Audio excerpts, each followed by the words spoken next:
Artificial intelligence என்று சொல்லக்கூடிய இந்த செயற்கை நுண்ணறிவு பற்றின ஒரு அப்டேட்டட் என்ன அப்படின்னு கேட்டிங்கன்னா, இது நம்ம எல்லாருக்கும் தெரியும். வெளிப்படுத்தின விசேஷம் 13ஆம் அதிகாரம் 15வது வசனத்தில் இருக்கு. 2ஆம் அதிகாரம் யோவேல் எழுதின தீர்க்கதரிசன புஸ்தகத்தில் இருக்கு. நம்ம ஏற்கனவே இதை பற்றி நிறைய பார்த்துருக்குறோம். இதில் இப்போ நீங்கள் நல்லா பார்த்தீங்கன்னு சொன்னால், சமீபத்தில் ஒரு அம்மா ஒரு ஏஐ சாட்பாட் அப்படின்னு சொல்லக்கூடியதான இந்த செயற்கை நுண்ணறிவோடு இருக்கக்கூடியதான ஒரு ரோபோ, நம்ம ஈஸியாக புரியறதுக்காக சொல்கிறேன், திருமணம் செஞ்சுக்கிட்டாங்க. என்னன்னா, ஏன் அவங்க திருமணம் செஞ்சுக்கிட்டாங்க அப்படின்னு கேட்டிங்கன்னா, அவங்க கணவர் நோயினால் இறந்து போகிறாரு. இறந்து போன பிறகு அந்த கணவரை இந்த அம்மா தனிமையில் இருக்கிறாங்க. அப்போ தனக்கு புரிந்து கொள்ளக்கூடியதான ஒரு செயற்கை நுண்ணறிவோடு இருக்கக்கூடிய ஒரு சாட்பாட்டை அவங்க திருமணம் பண்ணி, ஆரம்பத்தில் கொஞ்சம் மிஸ் அண்டர்ஸ்டாண்டிங் எங்களுக்குள்ள இருந்துச்சு. இப்போ அந்த சாட்பாட் என்ன நல்லா புரிஞ்சுக்குது அப்படின்னு சொல்லி அந்த அம்மா சொல்லியிருக்கிறாங்க. இது கொஞ்சம் கொஞ்சமாக அப்படியே நம்முடைய அன்றாட வாழ்க்கைக்குள்ள நுழைய ஆரம்பிச்சிருச்சு பாருங்களேன்.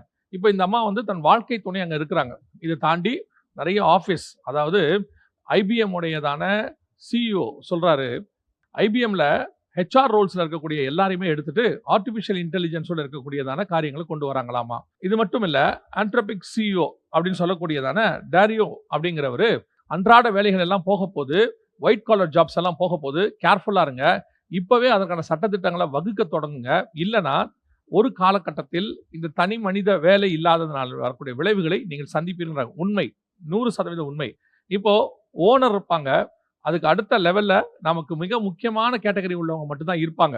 இந்த மாதிரி வேலை செய்யறவங்க, ஒர்க்கர்ஸ், ஆர்டிஃபிஷியல் இன்டெலிஜென்ஸ் இருக்கிற டாக்டர்ஸ், இன்ஜினியர்ஸ், சிஇஓஸ், ஹெச்ஆர் எல்லாமே இவங்க ரீப்ளேஸ் பண்ண ஆரம்பிச்சிருச்சுன்னா, இப்போ அத்தனைக்கும் வேலை இருக்காது. அப்போ இந்த மக்கள் என்ன செய்வாங்கன்னு யோசித்து பாருங்க. ஏன்னு சொன்னா, இவங்களுக்கு கொடுக்கக்கூடிய சம்பளம் வெகு அதிகமாக இருக்கிறது.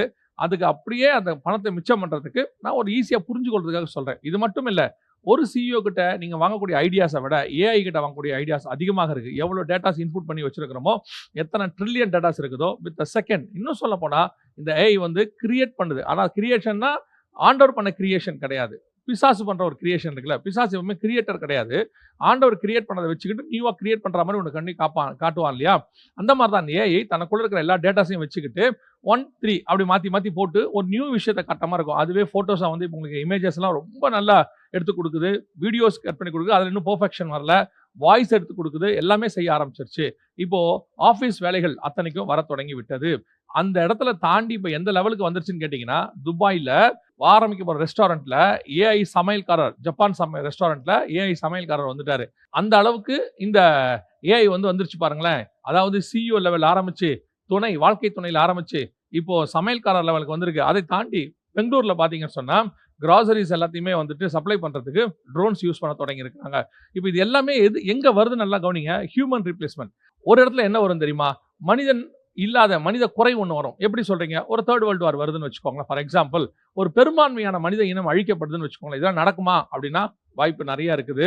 அப்படி வரும் பட்சத்தில் இதை எல்லாத்தையும் ரீப்ளேஸ்மெண்ட் பண்றோம் அப்படின்னு சொல்லி இந்த ஏஐ ரீப்ளேஸ்மெண்ட், அது எப்படி நீங்க பார்க்கணும் தெரியுமா? மனுஷனுக்கு பதிலாக ஏஐ வருது அப்படிங்கிறத விட ஏஐ கொண்டு வருவதற்காக மனுஷனை குறைக்க போறாங்க. இப்படி நீங்க யோசித்து பாருங்க. இது இன்னொரு ஆங்கிளாக இருக்கும். ஸோ அதுதான் இப்போது ஏஐயுடைய வீரியம் அதிகமாகிக்கொண்டே போகுது. எல்லாருமே இந்த ஏஐ பத்தி மிக ஆபத்தான நிலையை தான் சொல்றாங்க. இப்போ அந்த சிஇஓ, ஆண்ட்ரோபிக் சிஇஓ கூட, டேரியோ கூட அதுதான் சொல்றாரு. இப்பவே லாலாம் கொஞ்சம் போட்டுருங்க, இல்லைன்னா பின்னாடி ரொம்ப கஷ்டம் அப்படின்னு சொல்றாரு. இது அடுத்து எல்லா லெவலுக்கு போகும் அப்படிங்கிறத வருகிற காலங்களில் தாமதிக்குமானால் உங்களுக்கு சொல்றோம்.